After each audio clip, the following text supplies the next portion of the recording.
Every great journey begins with a single step. And at Jesse K. Hospital College of Health Sciences, that step is met with warmth, guidance, and possibility. Here, learning goes beyond the books.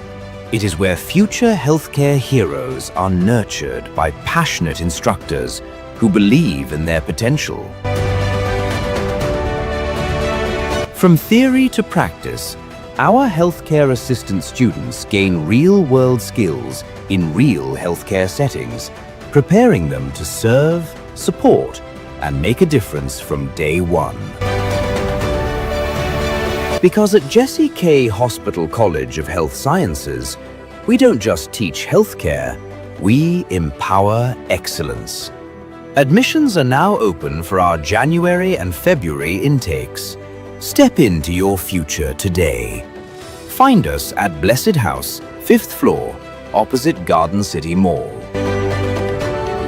Jesse K. Hospital College of Health Sciences, empowering excellent healthcare.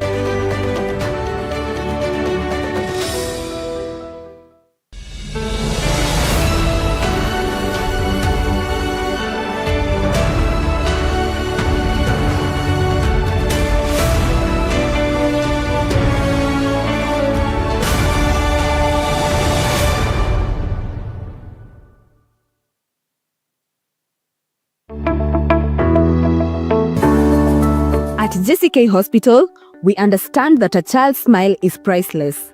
That's why our dental services are tailored with care and compassion to ensure your little ones have the best experience possible. From gentle checkups to specialized treatments, our pediatric dental experts create a safe and friendly environment, making every visit fun and stress-free. Because we believe healthy habits start young. And for the grown-ups, we've got you covered too, with top-notch dental care for the whole family. Visit Jesse K. Hospital today, located in Roysambu, opposite Park University on Lumumba Drive, and experience dental care that's gentle, professional, and family-friendly. Jesse K. Hospital, you first.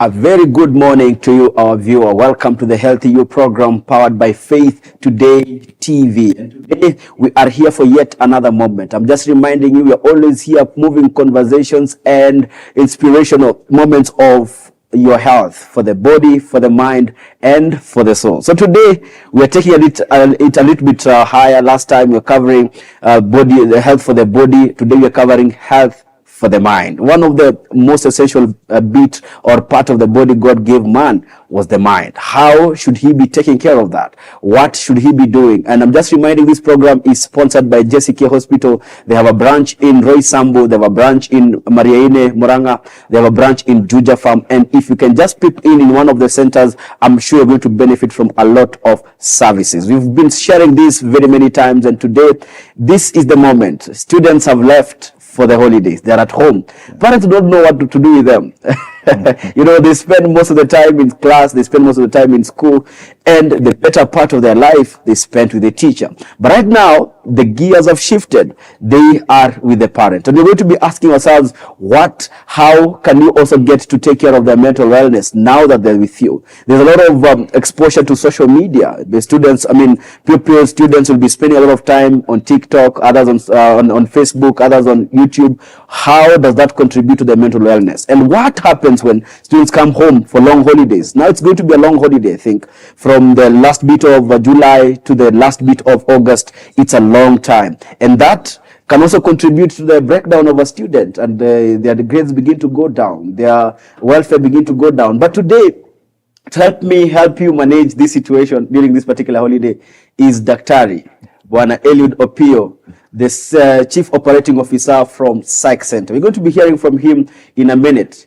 And he's a licensed psychologist. He's going to be helping us. How can we basically there at home, in the different places we are at, how can we be able to become part of that journey as parents, as teachers, that journey of getting to just promote mental wellness for the teenagers now that they're at home. If you're a teenager as well, benefit mbaya.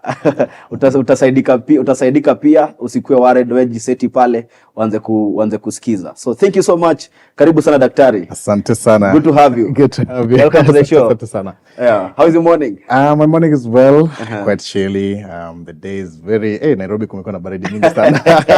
Kabisa. But I think things are changing. Probably this will have been experienced in July, but now I don't know why it's happening in August. But we're grateful to be here today. It has sneaked itself into August. Apparently. Sometimes even challenges sneak into the minds of young people. Oh yeah, that's true. That's true. Very true. Yeah, just welcome to the show. You can introduce yourself. Let the viewer out there akujue. Okay. Teenager kwa pale nje akutambue pia.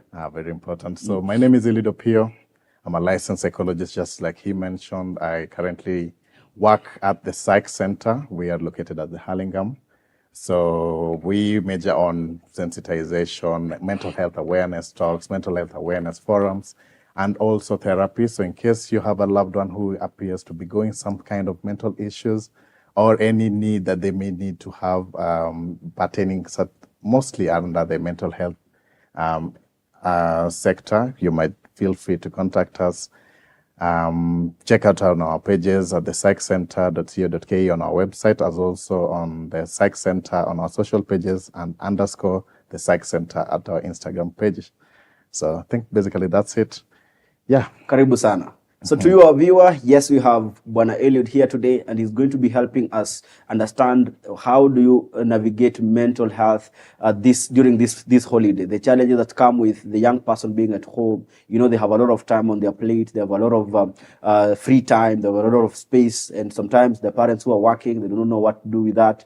But we are going to be helping you. So wherever you are, stay tuned. And remember, the only way you can, and the best, some of the best ways you can get to support us is just to subscribe, share this with somebody out there, share with a parent who is stuck with a student or a pupil, and they don't know what to do. So to begin this conversation, Bwana Eliud, yes, basically help us understand, what does it look like? How does mental wellness or mental health look like for the young person, for the parent, especially during this particular holiday, in the context of this holiday? There's a lot of work pressures. There's a lot of things going in the nation. Sifune is still doing his thing. And teachers have gone for a short break. Yeah. So what do they do with this time? What is happening? Or what can they learn from this moment? Yeah, I think, Stan, when you talk about mental health, most of the time, so many people normally associate it with mental illness. Now, when you talk about mental illness, you know, it's a whole different thing. But generally, mental health is the social, psychological, and emotional well-being. So basically, it's how you feel, how you act, and how you behave. And it dials down to every other aspect of your life, be it from work, how you manage stress, how you handle yourself, how you interact with your loved ones, how you foster relationships, how you foster interactions, and also to the student, how they perform in school. So the performance will also get interfered within their mental space. If it's not well enough, it will also impact it. So basically, when we talk about mental health, we're trying to bridge this gap where we kind of try to assist people understand that it's not only about mental illness. We can also, it dials on across so many other areas, and we need to address them. They're very vital parts of their lives.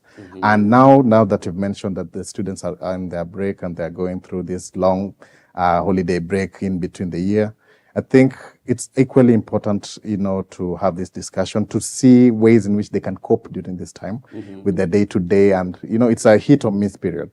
They can go through this time and actually lose it if it's not handled well enough. And they can actually also make it for the ones who will be apt enough and very particular in how they live their lives. Yeah, so basically mental health is taking care of yourself. And I'm glad that you are here today. I really love this show, how we've been able to, you know, capture some of these concepts. And I'm really glad that everyone who is tuning in can be able to understand this concept and ask any question around this space, so that we can have this mental health actually broken down into words that we can relate to. Profound. Yes. So kuna kijana ako hapo nje. Kijana amekuwa shule. Unajua, when you're in school, there's a lot of structure. There's a lot of routine. Yes. Things are in rhythm. That's true. So they're working according to a certain pattern. They've come at home, nothing of that sort. Oh yeah. You can wake up anytime. You can sleep anytime. You get exposed to a lot of things anytime. At school, there are things that are prohibited. At home, they're free. Yeah, free will. So what do they do? What can they do around that? So unataka kuongea nao vijana wako pale. Kijana wako pale nje, teenager. Najua there are teenagers who watch this show. Yes. They do not know now. There are things, a lot of things they begin to experience. They have a lot of time available for them. 24 hours doing nothing. For them that are lucky, maybe they're going for tuition. But there's somebody who's just there. And they think it's going to be movies, cartoons, and just TikTok. PS. Yeah. So how does that affect their normal routine and their mental wellness as well? That's a very good point. I think that's just like you've mentioned it. There was a lot of structure. These people are coming in from a space where they have their day-to-day classes. They have all this structure. They have assignments at home for the ones who are day scholars. For the boarders, they still have their preps and all these things. They have their studies. But now they're going into a space where, okay, it's paused. All of a sudden, no structure. So it can come in, like I mentioned, in a very terrifying way, in that, one, you're bored. Secondly, there are so many distractors going by nowadays. We have, like you've mentioned, the PS, the games, the TikToks of nowadays, the internet, which has a lot to uncover. There's a lot. No, I normally say, I don't normally love demonizing technology. It can be a very resourceful space. It just, the one thing that we can actually tackle is how to handle it. How do we now get ourselves to be cultured in a way we can create some structures around it? How can we use it to our advantage? How can we, utilize this time now that as you teenagers are out there, as you're having this whole time, how can we make meaning out of this time and not lose it? So as for a teenager, just like you've mentioned, I think they poses a risk. There's a risk in all this, in that if it's not well handled, you likely lose yourself into negative peer pressure. Remember, there's two types of peer pressure. There's the positive one and the negative. And negative peer pressure. Yes. If you don't use it well enough, if you get into negative peer pressure, you'll engage in items or behaviors that will work against you. And by the end of this holiday period, you'll figure out that you're actually at a worse space than maybe where you were before the holiday. So you need to actually be very intentional in everything you do. Be very categorical on your friends. Be very passionate about what you do on a day-to-day basis.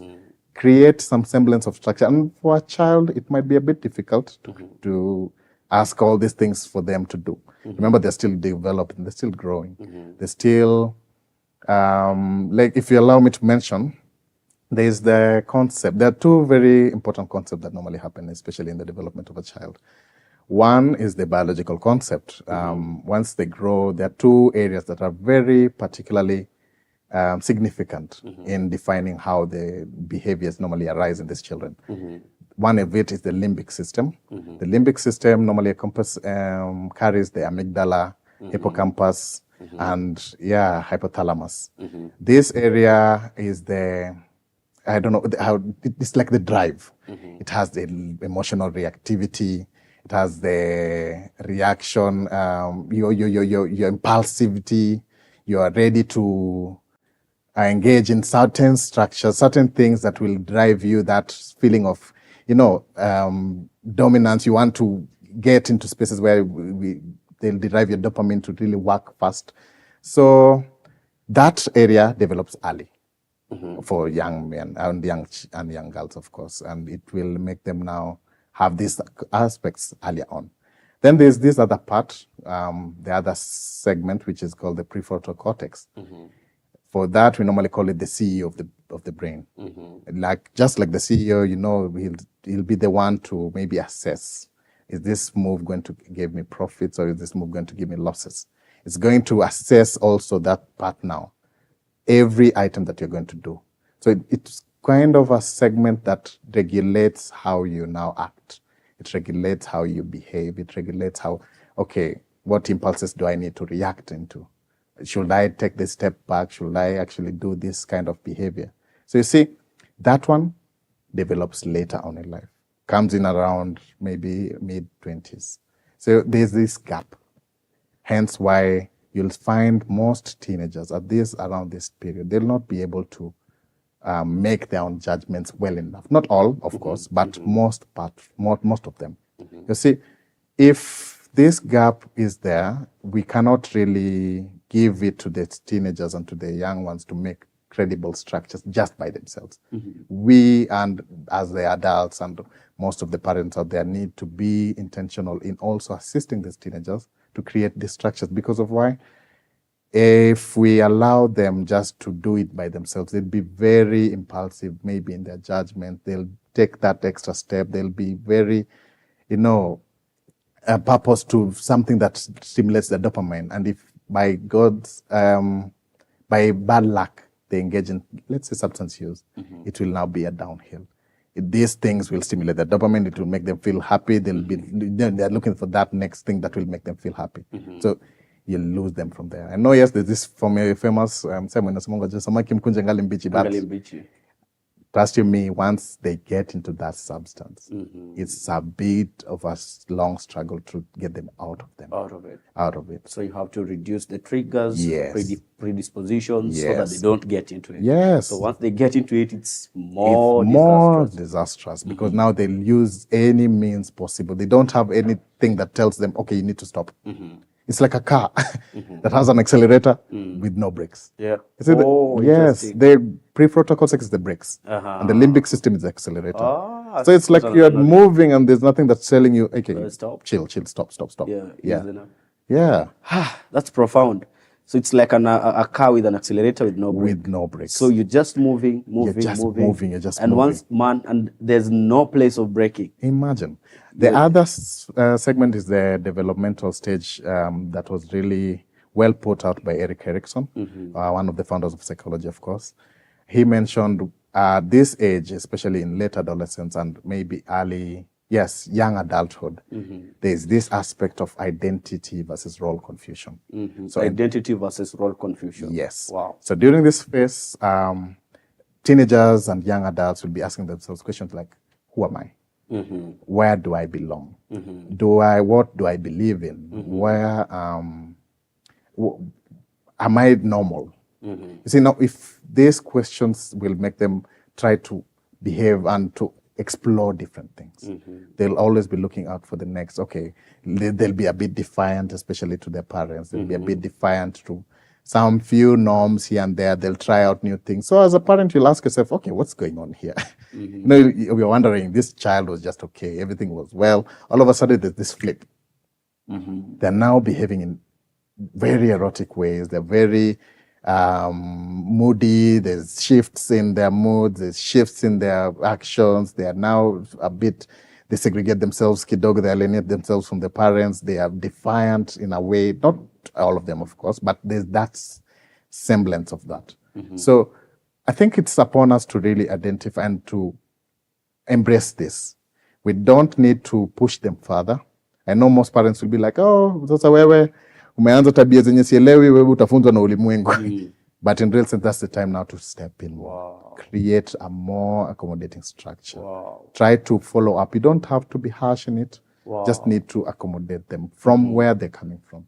It's not being lenient, but it's also just trying to curb these dangerous things that may fall in their space around this age.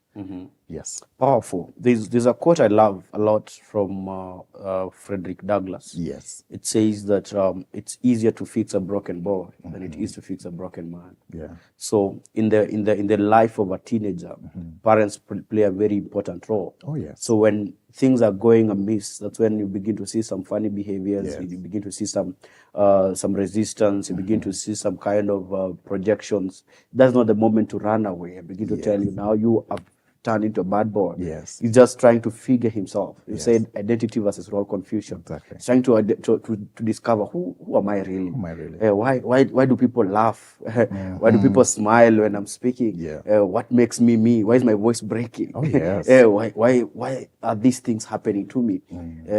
At night, why is this happening? Oh, yes. What is the difference between me and a girl? a girl now, So they're trying to figure out that, and that's when you're saying most parents need to fall in and get to engage and perhaps be part of that particular journey. Yes. There are parents who wonder, I have provided everything for this boy. Yeah. I've taken him to school, I paid school fees, and we're shifting gears to stress. And they ask themselves, why is he having stress? So I would like you to shed some light. Do teenagers go through stress? And how can parents as well be part of that particular journey? They think, I've given everything. You have a bed to sleep, you have Wi-Fi. Why are you stressed? Yeah. Yeah, and they'll actually go in with the statement, I never received those things when I was young. Yeah. You're very privileged. In fact, I've given you shoes, they grew up without shoes. Yeah. It happens. It's so common. You'd be really surprised of the numbers of things that are going on around this same statement. And yes, teenagers, just like any other human being, receive stress. And I normally say, even in this generation, things are a bit different as compared to the older generations.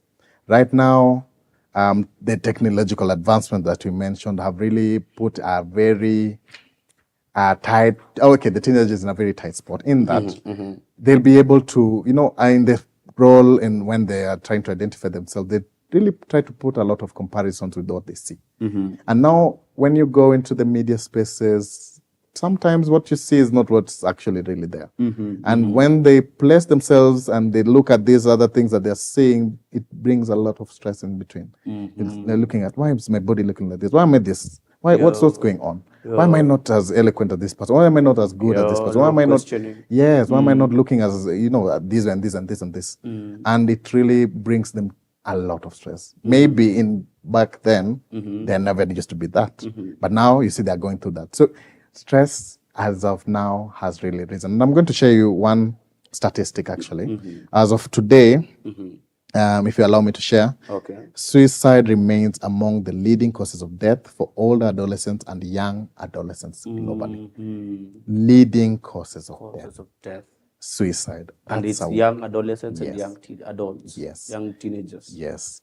So among every other factor that people normally die of, suicide is actually one of the top in the young adolescents, this age group.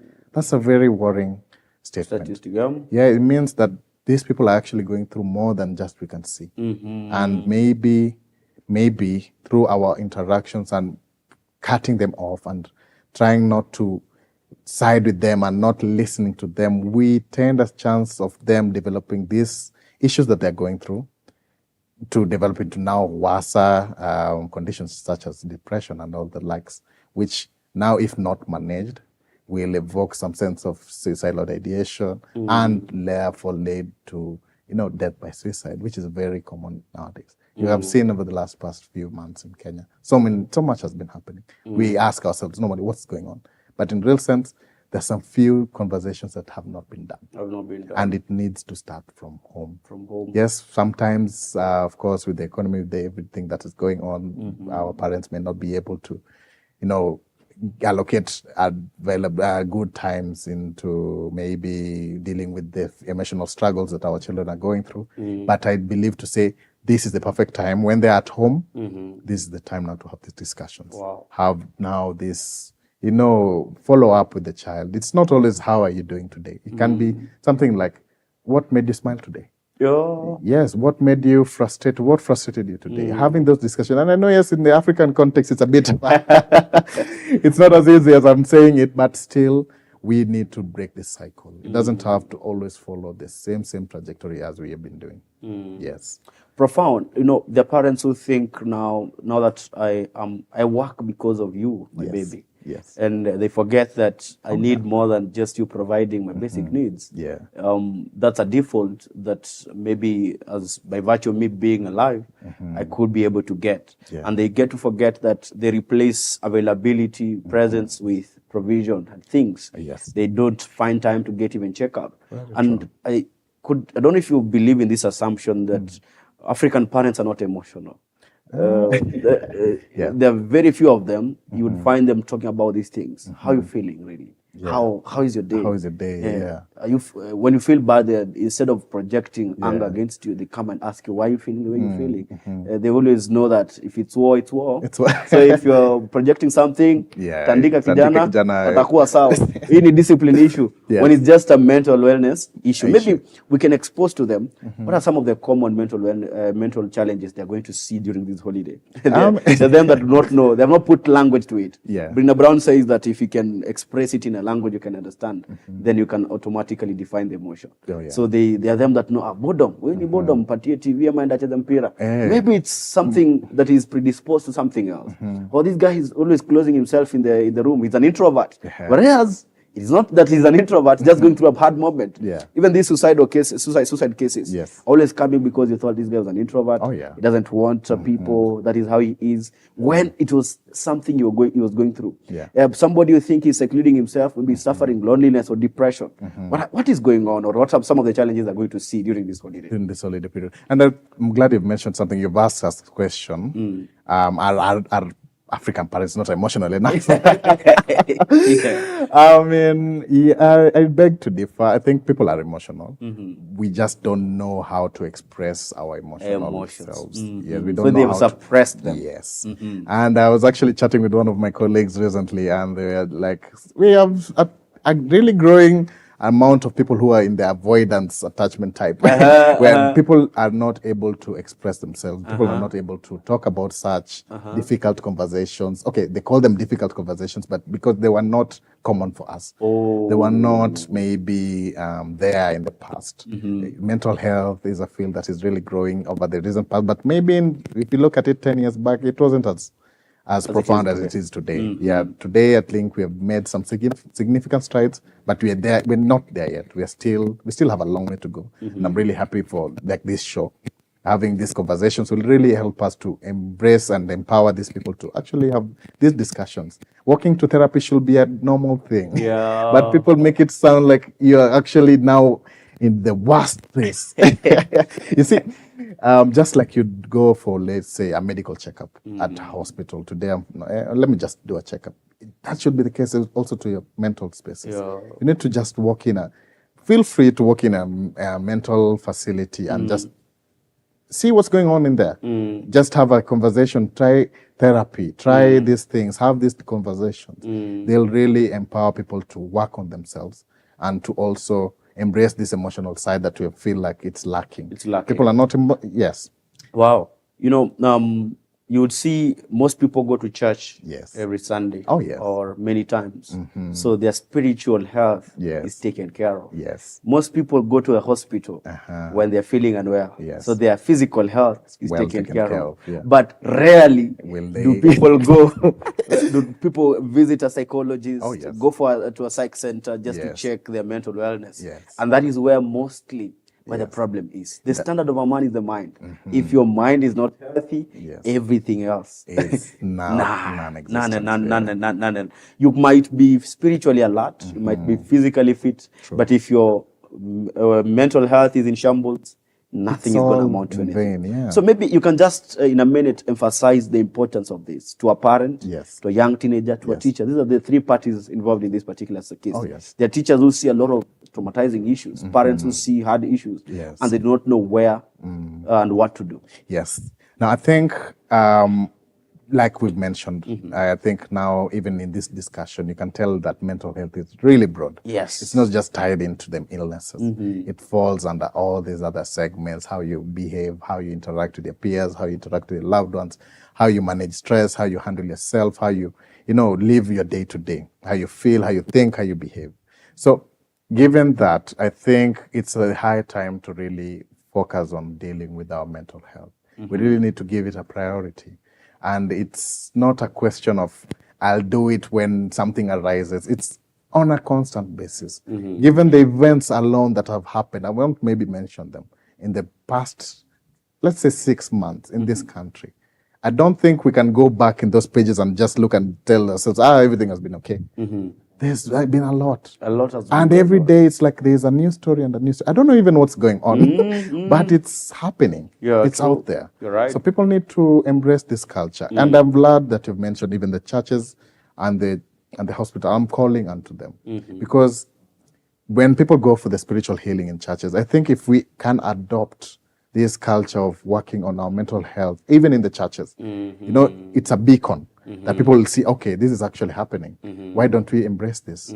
So you see, it will tie down, it will pull the masses. Wow. Even in the hospitals, as people are going for the checkups, I think every hospital as of now, that's just my view, should have some kind of a mental health awareness wing, or call toll number, those things. Yeah, where maybe after just a checkup, you can just be advised, okay, why don't you take this?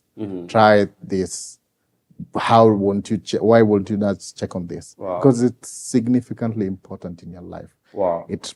And even in the schools, in every other space, I think it's really key to have these discussions and have these forums. For the ones who are viewing, please share this information to the next person. Share this information to your children, to your loved ones, to your brothers, to your sisters, to everyone around you. It's a call for help. Profound. Yes. That was a good first segment, and we've done it quite well, navigating the issues around teenagers, parents, and even the platforms where you take care of your health. So mental health is one of the most critical one. So we are running into a short break. I'm sure we're going to be covering the second bit of it. What is the role of parents, and what can the different institutions, different places, what do they play? And then we'll now go into the social media. What does it look like? Cybercrime and all those related issues, and what can we do better? So I'm running into a short break.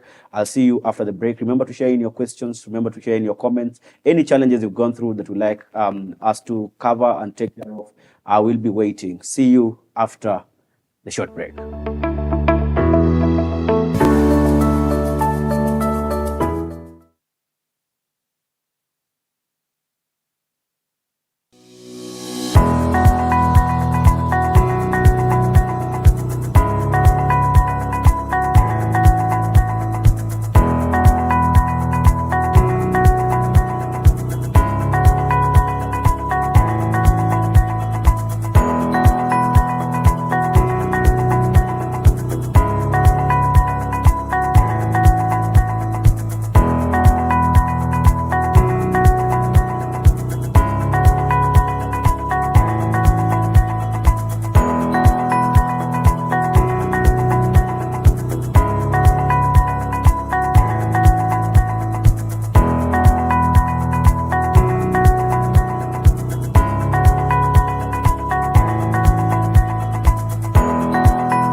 Every great journey begins with a single step.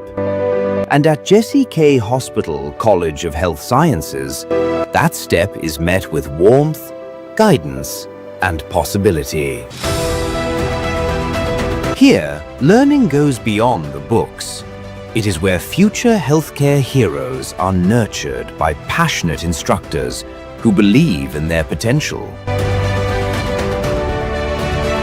From theory to practice, our healthcare assistant students gain real-world skills in real healthcare settings, preparing them to serve, support, and make a difference from day one.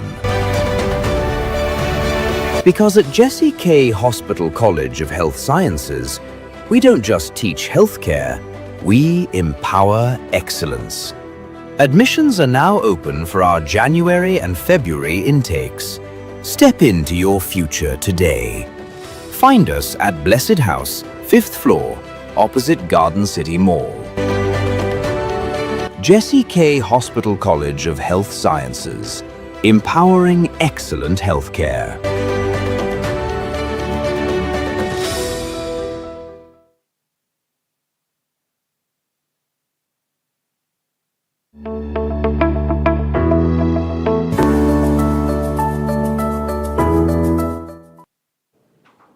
Welcome back, our viewer. That was an amazing first segment. We're just navigating and checking to see what are you going to see as a parent out there. You as a young teenager, what is these things that you experience, and is it normal? And how can you be part of that particular journey? So thank you so very much for tuning in. Thank you so much for the people who are engaging and sharing in questions, people who are sending in comments. We are appreciating it. So thank you so very much for the people who are watching on YouTube, watching on Facebook. Just to remind you, you can get to support us by sharing this across to your friends. Get get to tell them about this show. Share that with that parent who is at home. They're wondering, what can we do better? Or what can we do to make the lives of our young teenagers better? You've talked about how you can be part of that particular journey as a parent, how you can also be that part of that journey as a teenager. And we are covering the warning signs you're going to see and how you're going to see them. So our doc is going to be picking it up from that particular point, and that's how we will continue. So, Doc, what are these signs parents are going to see? Yeah. And why should they not avoid them? Okay. I normally say signs normally don't come in as straightforward as we might think. That you can see a certain thing in a certain way. Some of these signs can come in very subtly, such as lack of sleep, sleep difficulties, prolonged sleep, loss of appetite, isolation, certain peculiar behaviors. You're feeling that they're normally not around, maybe the dining area, they're leaving these spaces, or they're not able to sit around common areas. They're often segregating themselves. But parents, I'm not saying that if they have these signs, it's always a cry for help. No, they just probe. The biggest thing is you now have the initiative. You take it upon yourself to actually have these conversations with them. Ask them, are you going through a tough period? Is there anything going on? Are you having some difficulties somewhere? Is there somewhere I can step in? And also, like I mentioned in the previous segment, I think we need to be the ones to create the structures now as the adults in the family. As the parents, you need to be the one to create this structure in that this child of yours will follow. If they're, right now, items like phones are very readily available for the teenagers, right? So you see, if you look at even yourself as an adult, how many times have you woken up in the morning and done your basic chores without touching your phone? Most of the time it will be, it's an obsession. Yeah. We wake up, the first thing, umefungua tu macho hivi, your phone, eyes barely open. You're already scrolling. And I know, yes, the phone can be a source of income, can be, of course, anyway, business and oriented and all these things. But hardly will we ever run into those spaces. We'll jump into the social media, we'll jump into all these other things. And we expect our children, we as adults who are very well intuited with what we need to do, already have a problem with the phones. Yeah. How will now these children who are going through these developmental stages that we mentioned be able to control these phones? It will be a challenge. So you need to set up a structure. Let's say, for example, can only be touched after a certain chore has been done. Can only be touched between this time to this time. Not to restrict them kabisa, but just create a semblance of you are the one in control. Monitor what spaces they go into. Try and control some few things here and there. Don't just let them be. Don't just let them do those things by themselves. If it's walking out of the house, create a structure that at least allows them to be at home at a good time. At a good time. Don't allow them to be at home and they're outside at the really late hours and then assume that they're just going to be responsible enough to do the right thing outside there. It's a risky space and so many things are happening in this road.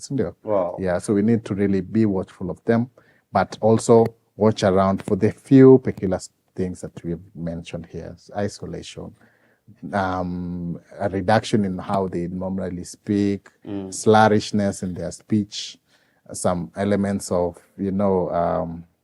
avoidance tendencies, sleep difficulties, or excessive sleep as well, poor appetite. Those are some of the items that you can just acknowledge and keep a keen eye. Wow. Yes. So apparently, if you see these signs, it's not a call for help. It's just telling you something is amiss. Yes. Maybe you can begin that journey of being part of the solution. Yes. Maybe a few shout-outs. Seeing Vinim Davo, awesome and very educative. Dr. Eliud is saying appreciations. I can see Enrique Karemi is watching from Facebook. Thank you so much for joining. Sir Enoch, thank you so much for joining. He's saying that he's learning a lot. Blessings Boni is saying that as well. He's getting a lot of value from this conversation. And so many of them are also on YouTube and on the stream. So thank you so much for joining the program. We are pushing on. Just a reminder that this program is sponsored by Jesse K Hospital, one of your favorite around Roysambu, Lumumba Drive. You'll be able to get served. They have a number of insurances that you can benefit from. They sort different cases, a level 4 hospital, and now they're building on level 5, you could benefit from a vast array of services if you get to visit them. And this conversation today is powered by Bwana Eliud, the COO of Psych Center. They have an amazing office at Kilimani, and they cover a wide array of services as well. And today is going to be telling us how you can also get to benefit, you as a parent, in case you see your son, your daughter is going to the extreme. Maybe how can parents get to help in practical terms, getting to help the teenagers in terms of getting to sort these challenges when they see them? In practical terms, the parents who are working different shifts, they only find time in the evening. Maybe you can talk about that work-life balance that maybe helps the teenager at home or the children at home as well. Yes, and I think it stems from being intentional. Right now, parents, you have a chance to actually bond with your child. I give them pieces of advice that can be able to assist them in their day-to-day, and also just learn more about them.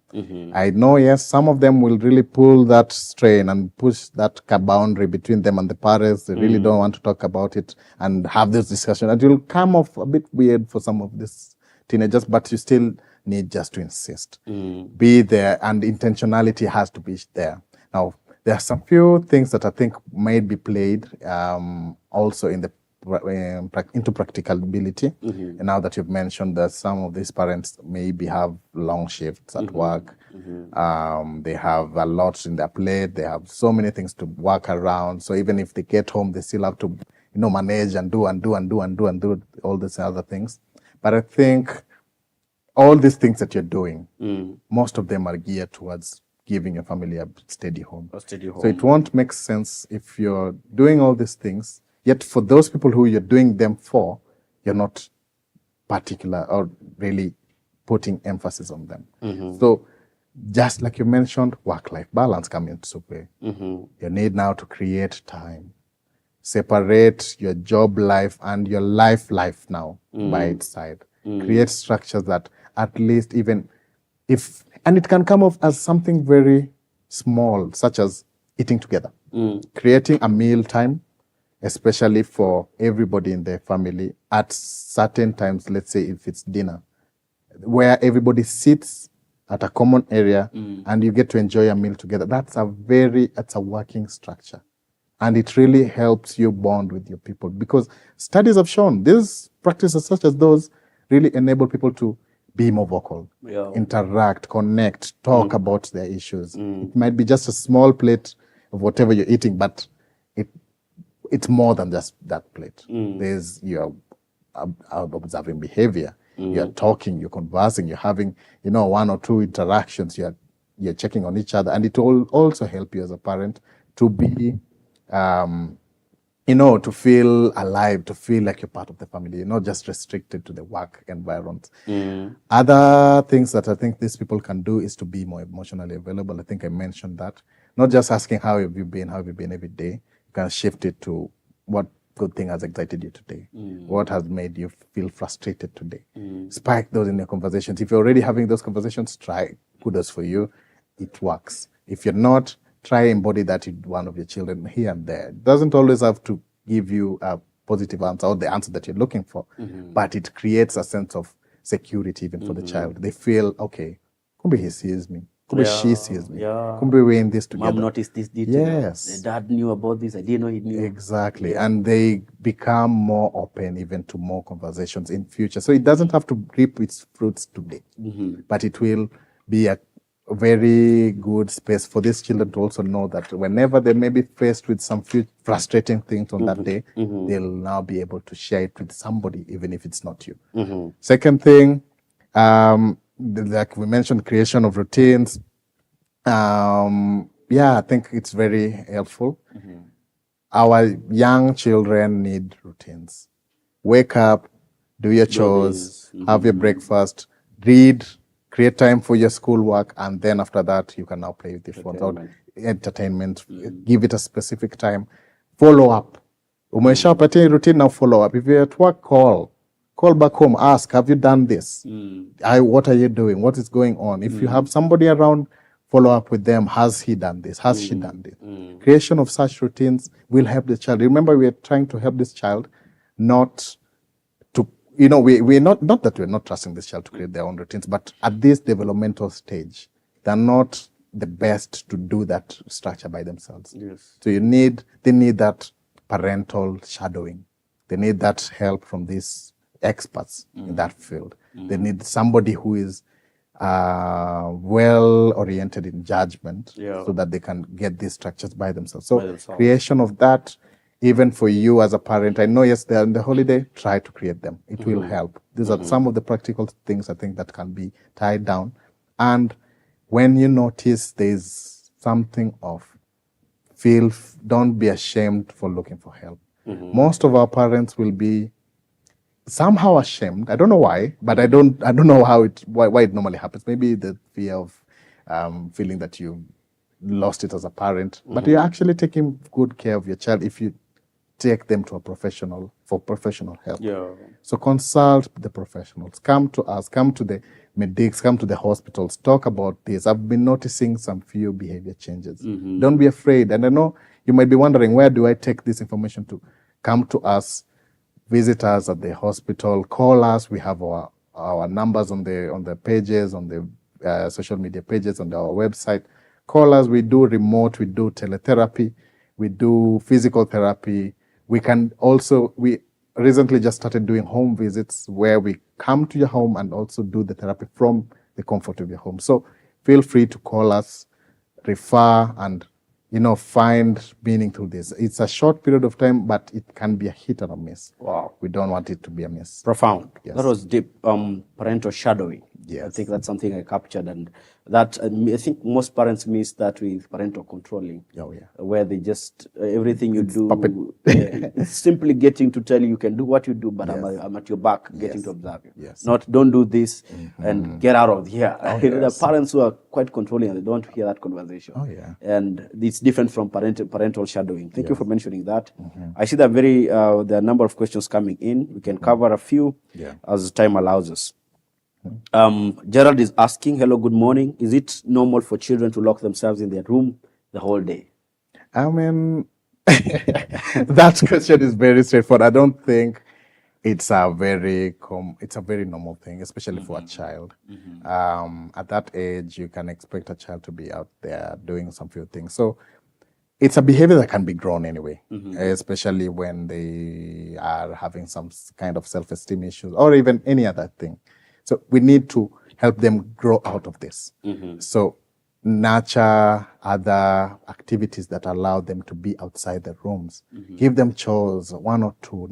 Don't overburden them again, but just something that will get them out of the room. Give them a structure that will allow them. You see that thing that we told you about, that I was speaking about? You get them out, something, even if it's just going to the park, going to activities, right? Sign them up for music classes, sign them up for these co-curricular activities with their peers and everybody else. It will help them grow into a very good person in the general. Profound. And yes. Number two, Kezia, children are attracted to gaming, and when parents go to work, they spend so much time in gaming shops paying 20 bob per game. Yes. How can I control this as a parent? You can ask the question, where do they get this money to pay that 20 bob at the gaming shops? I know, yes, of course, even if you deny them the 20 bob, they'll always find a way. Yes, but that again falls on the responsibility of the parent. You're expecting this child to tell themselves that, okay, I need to stop playing the PlayStation. That's not logical. You see, the child will not tell themselves that, okay, now I've played enough. Let me now go to read. No, they will not. Hardly will they ever. Only a few percentage, a small percentage that will be able to tell themselves that. Remember, like we mentioned in the developmental stage. So you are the one now to follow up. If it's gaming time, it's only allowed between this and this hour, and this is the amount of it that I will allow you to be by. So you see, if you create that semblance of also responsibility from your end, they'll be able to tell themselves, okay, if I do this, mommy will not be happy. I need to now change. I need to try something else. Going to the playing and interacting is okay. It's not a bad trait. It also allows them to socialize, be in touch with the reality. You're not restricting them from that, but still just be there, watch and control it, regulate it for them. Wow. Yes. Profound. Jimmy in Thome. Jimmy is asking, how many hours of screen time is too much? I normally say screen time, it's relative depending on what you're doing. If maybe they're at an age where they're researching, if they're doing something productive, if they are creating content that is actually good, it depends. So I rather, what are you doing in this screen time? Secondly, it can't basically take half or more than half of your day. You need to also interact with the nature. You need to do some few things. So first off, if I were in that situation, try to at least understand what first they're doing in that screen time. Understand what is going on there. I know, yes, there'll be passwords and all these things, but you're still the parent. So create a structure where you are able to understand what's going on first. Secondly, encourage other activities aside from the screen time. Don't let it accumulate the full day. They're on the screens. It will affect their eyes. It will affect their productivity, their, how awareness, how they interact, their social skills, which they also need. And half the time people normally fixate on, I have friends online, I have this online, but really they're not the best of interaction that you need. You also need human touch relations here and there, physical relations, outside from the online ones. Profound. Lillian from Kasarani is asking, my child refuses to visit relatives during holidays. Should I force them like we were forced growing up? Lazima uende ushago. Ama uhame huku. Ama ukuli. Ama ukuli leo. No, I think a question will be, why are they refusing? And my question to explore will be just to have that discussion. You might never know. Today, I never throw anything under the bus. You never know, even with your relatives. Sometimes there might be something that happened there, and it can be a good point of conversation starter. What's your concept on our relatives? What's your take? Have that discussion. I know, yes, they might not share it directly, but it can be a point of a start of a conversation and understand what's going on. Try to pick this pattern. Is it common in also other relatives? Because I know probably there are so many other relatives. So I don't know what's going on with the other ones.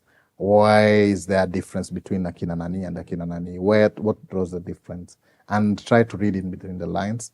If in case you feel like you're not going anywhere, seek professional help.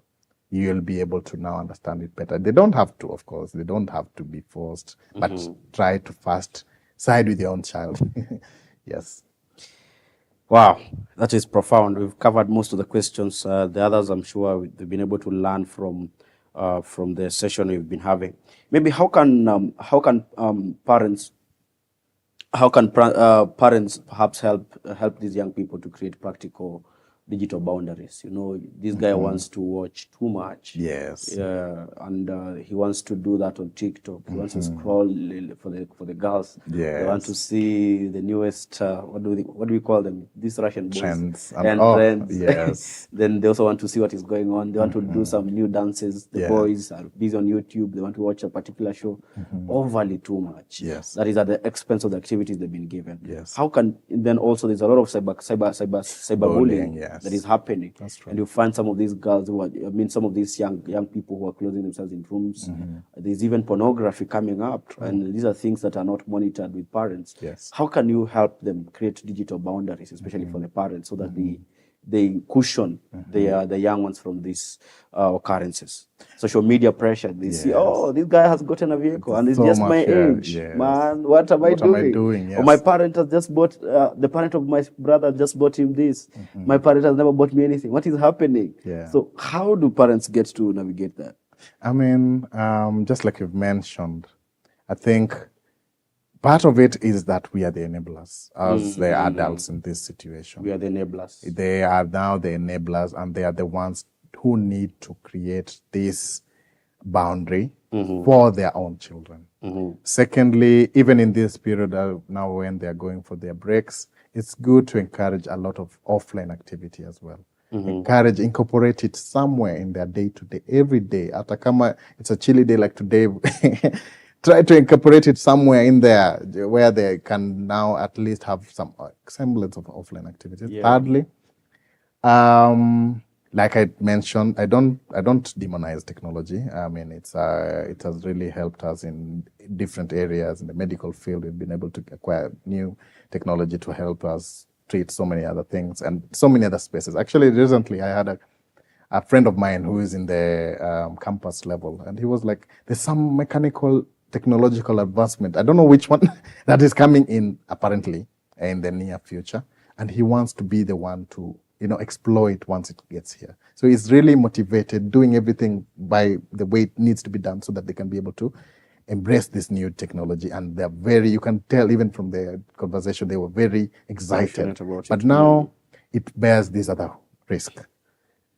Cyberbullying, all these things that you've mentioned, which are very, very dangerous. So first off, as the parents, create a structure for your children. If they're young enough, don't be so eager to create for them pages and all these things. Don't be so eager to allow them to, get into this social media space without monitoring them. Secondly, encourage offline activities for the younger ones. For the older ones, you can try as well to just help them get aware of these new developments in technological side. In case they create a structure where in case they experience cyberbullying or all these things, they can be able to come to you and mention it to you. So create that room, a space where they're very open with you and comfortable as well. So thirdly, I think, try to also understand what's in there. I know it's hard as parents to understand, to know what's going on in this field. There's so much going on, new trends, new this, new that, new all these things. Have a glimpse of it. But just have a glimpse of it. Don't be so at hizo vitu za vijana, acha na waendelee na. No, don't be so categorical in dismissing those things. Try to understand, okay, there's a new trend. What is it about? What is this dance? What's this song? Okay, what is it talking about? Understand. Have this discussion with your child. Okay, do you feel like this is a good dance? What are they promoting? What are they doing? You see, it will help them also to know, okay, I don't just need to dance because everybody's dancing to this song. Maybe it's not depicting a good thing in the society today. Wow, I love the last one. Yeah.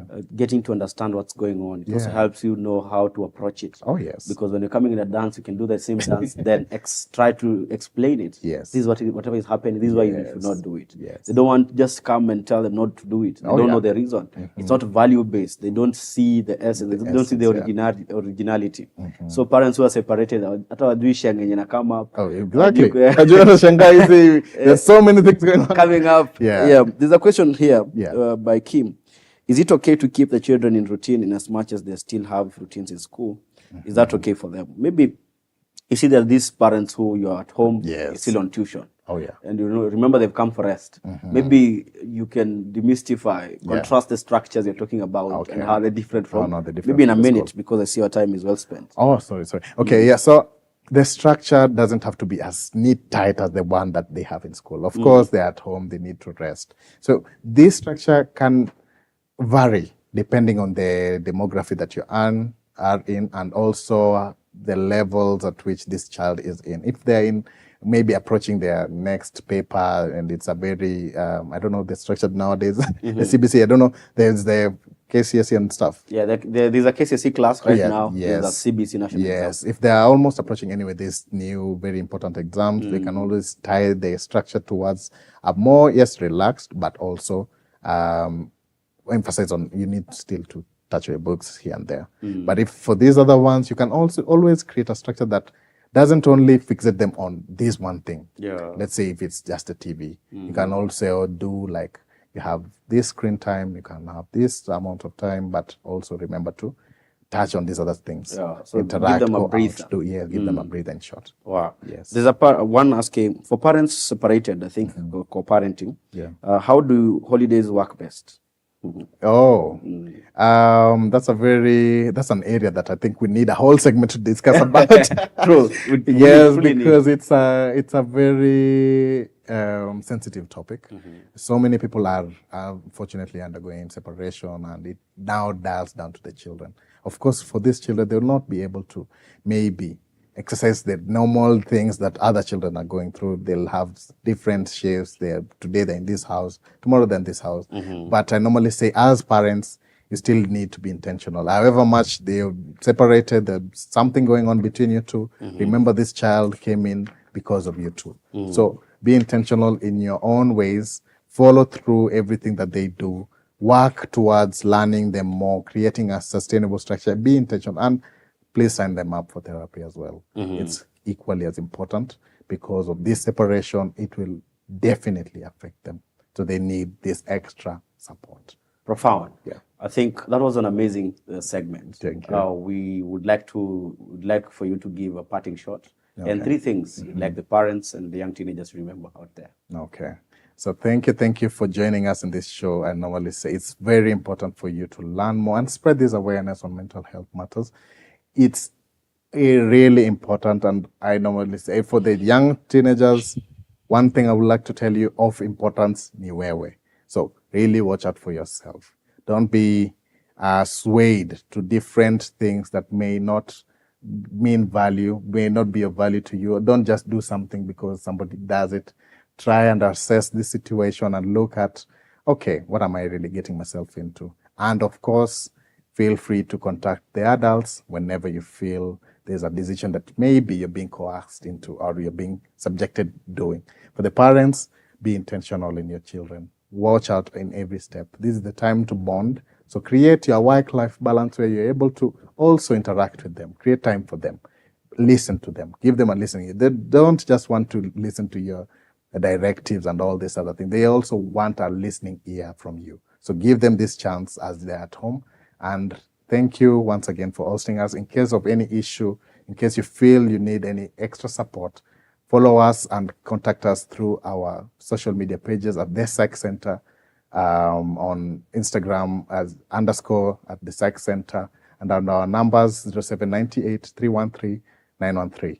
So thank you, and I'm really happy to be in this show today. Karibu tena. Awesome. Thank you so very much, our viewer, for the questions, for the support, and even as you continue to subscribe, as you continue to share with the wider community and friends, thank you so very much for joining. So as we come to a close, I would like parents to remember, listen without judging, create a safe environment, a home environment, encourage healthy routines, monitor technology wisely, watch for warning signs, and seek professional help early when needed. For the young teenagers, speak when you're overwhelmed, build healthy friendships, stay physically active, limit unhealthy social media use, and lastly, reach out to trusted adults when you are going through those harsh moments. That was our time today. Just to remind you that this is Healthy You program where you stay informed to lead healthy and prosperous life. Health for the body, health for the mind, and health for the spirit. That was your host, Sir Stanley. Till next time, adios.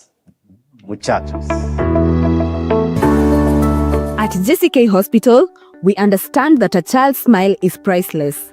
That's why our dental services are tailored with care and compassion to ensure your little ones have the best experience possible. From gentle checkups to specialized treatments, our pediatric dental experts create a safe and friendly environment, making every visit fun and stress-free. Because we believe healthy habits start young. And for the grown-ups, we've got you covered too, with top-notch dental care for the whole family. Visit JCK Hospital today, located in Roysambu, opposite Park University on Lumumba Drive, and experience dental care that's gentle, professional, and family-friendly. JCK Hospital, you first.